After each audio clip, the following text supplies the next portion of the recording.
በዚህ ስፋቱ በማይታወቅ ህዋ ውስጥ እያንዳንዱ ነገር ተለክቶና ተሰፍሮ ህይወት እንድትቀጥል የተዘጋጀችው ይህቺ ፕላኔት ብቻ የሆነችው ለምንድን ነው?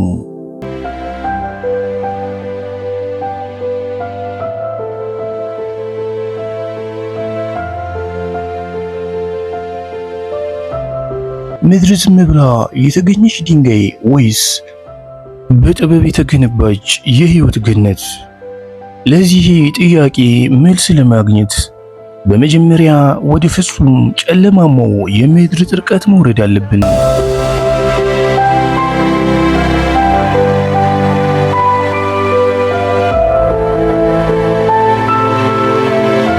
ምክንያቱም ከእግራችን ስር ከ6000 ኪሎ ሜትር ጥልቀት ላይ በከፍተኛ ግፊት የሚፈላ የቀለጠ የብረት ወንዝ ይገኛል።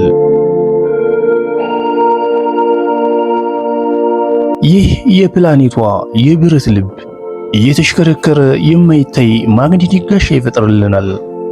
ይህ ጋሻ ባይኖር ኖሮ ከጠፈር የሚመጣው ገዳይ ጨረር በአንድ ቅጽበት ህይወትን ሙሉ በሙሉ ማጥፋት ይችል ነበር።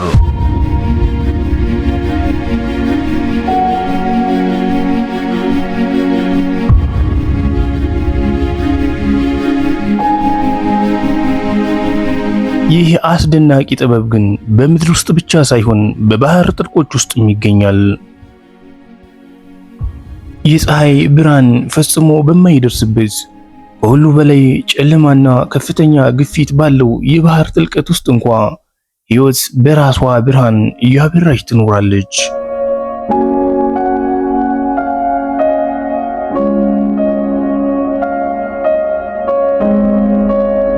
የትኛውም ፍጡር ሊኖርበት የማይችል በሚባለው ቦታ ላይ እንኳ ፈጣሪ ለእያንዳንዱ ፍጡር የመኖሪያና የምግብ መንገድ አዘጋጅቶለታል።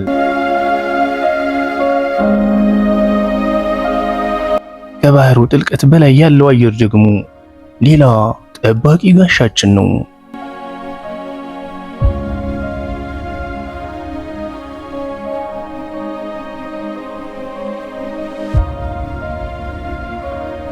በየቀኑ በሺዎች የሚቆጠሩ የጠፈር ድንጋዮች ወደ ምድር ይወረወራሉ።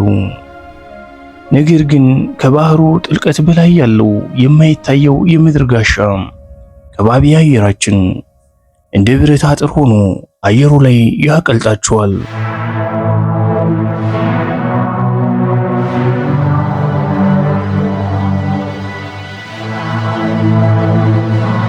ይህ አየር ለኛ መተንፈሻ ብቻ ሳይሆን ከውጭ የሚመጣውን አደጋ የሚያስቀር ታላቅ መጋረጃ ነው።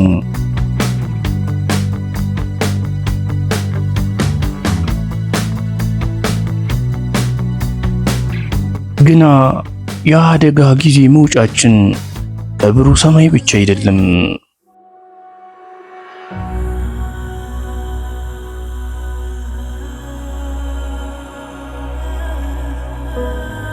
ምክንያቱም ደግሞ እግራችን ስር ያለው እሳት በድንገት ቢፈነዳ እሳተ ገሞራዎች የፕላኔቷ መተንፈሻ ይሆናሉና።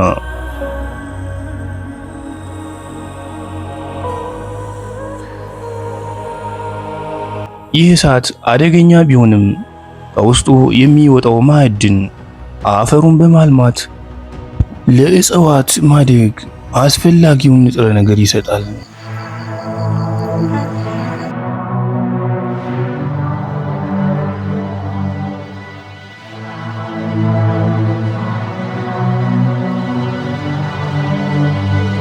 እያንዳንዱ የቁጣ ያህል የሚታይ ተፈጥሮ ለሌላው ህይወት ሰጪ ይሆን ዘንድ በጥበብ የተዘጋጀ ነው።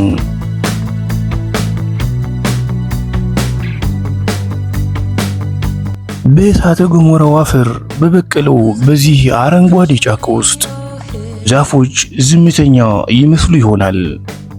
ነገር ግን ከአፈር ስር ባለው ምስጢራዊ የፈንገስ መረብ እርስ በርስ ይነጋገራሉ፣ ምግብ ይላላካሉ፣ አደጋ ሲመጣ ደግሞ ማስጠንቀቂያ ይለዋወጣሉ።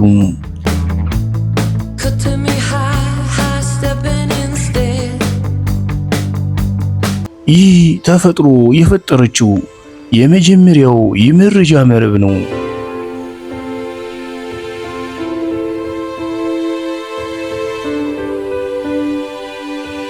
ይህ ህይወት በአስደናቂ ሁኔታ በሌላኛው የፕላኔቷ ክፍል ካለው በረዶ ጋር ፍጹም የተቆራኘ ነው።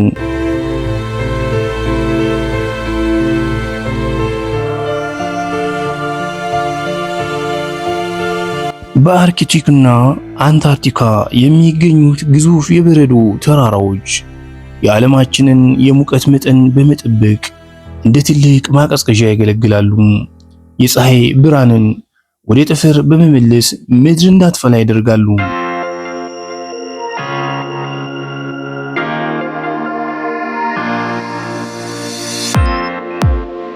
ይህ የበረዶ ዓለም የቱንም ያህል ቀዝቃዛ ቢሆን እንኳ በሌላኛው የፕላኔቷ ክፍል ካለው ሞቃት በረሃ ጋር ቀጥተኛ ግንኙነት አለው።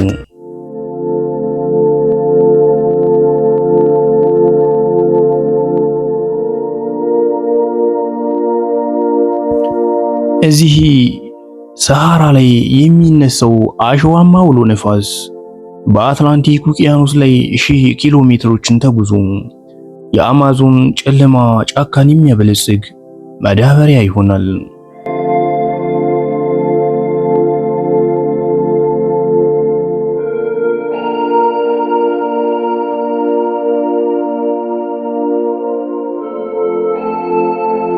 አስቡት፣ አንድ ሰው አልባ በረሃ ሌላውን ግዙፍ የዝናብ ጫካ ሕያው ያደርገዋል። ይህንን የአቧራ ጉዞ የሚያፈጥኑት ደግሞ የውቅያኖስ ደም ስሮች ናቸው።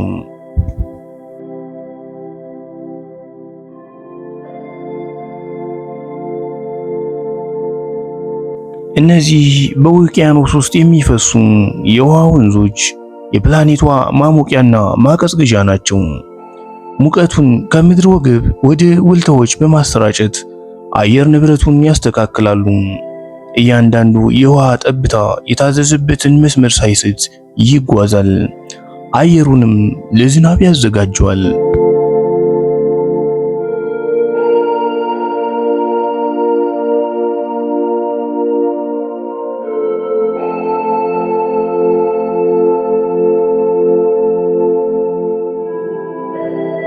ከውቅያኖስ የተነሳው እርጥበት በሰማይ ላይ ደመና ሆኖ ሲሰበሰብ መብረቅ ሰማዩን ያበረዋል። መብረቅ ግን የፍርሃት ምልክት ብቻ አይደለም። በአየር ላይ ያለውን ናይትሮጅን ወደ አፈር በመቀየር እጽዋት የሚመገቡትን ማዳበሪያ በነፃ ያመርታል። ሰማይና ምድር በዚህ መልኩ ሲተጋገዙ መሬቱ ደግሞ የራሱ የሆነ አስደናቂ ሚዛን ይኖረዋል።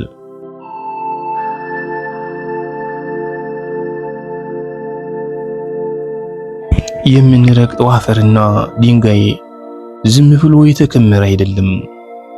እያንዳንዱ ማዕድን፣ ወርቁ፣ ብረቱና ውሃው በየንብርብሩ ተቀናይቶ የተዘጋጀው ለሰው ልጅና ለፍጥረታት ጥቅም ነው። ይህ ሁሉ ቅንጅት ባይኖር ኖሮ ሕይወት በምድር ላይ መቀጠል ባልቻለች ነበር።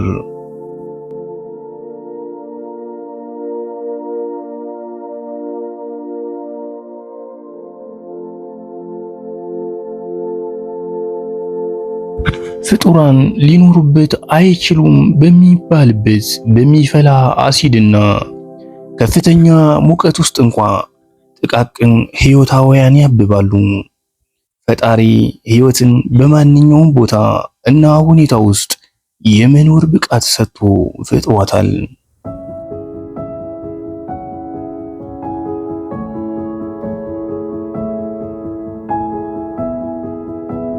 ውሃ በምድር ላይ ካሉ ነገሮች ሁሉ ልዩ ነው።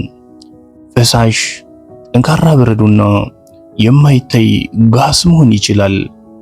ከውቅያኖስ ተኖ ወደ ሰማይ ይወጣል፣ ተራራዎችን ያጠጣል፣ እንደገና ወደ ወንዝነት ተመልሶ ሕይወትን ይዘራል። ይህ የተደገመ ዑደት የፕላኔቷ እውነተኛ ደም ነው።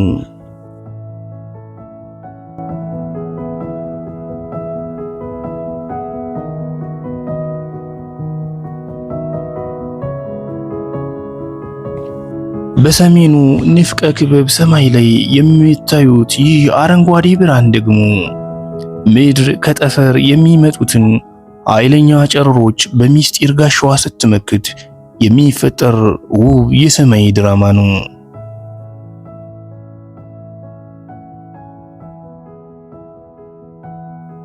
ተፈጥሮ ጥበቃዋ ብቻ ሳይሆን ውበቷም ታስቦ የተሰራ ድንቅ ተአምር ነው። ከፍጥረታት ሁሉ በላይ አይምሮና አስተዋይነት የተሰጠው የሰው ልጅ የዚህን ሁሉ ስርዓት ሚዛን የመጠበቅ ኃላፊነት ተሰጥቶታል። ምድር ለኛ ተዘጋጅታለች፣ እኛ ደግሞ እሷን እንድንንከባከባት ታዘናል። አንዱ ያለ ሌላው መኖር አይችልም።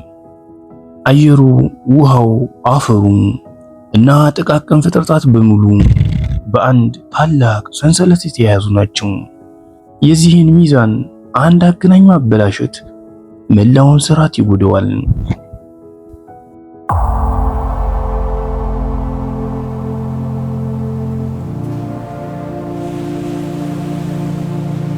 ይህች ውብና የተጠበቀች ፕላኔት ለስራችን ሁሉ ምስክር የሆነች ቤታችን ናት።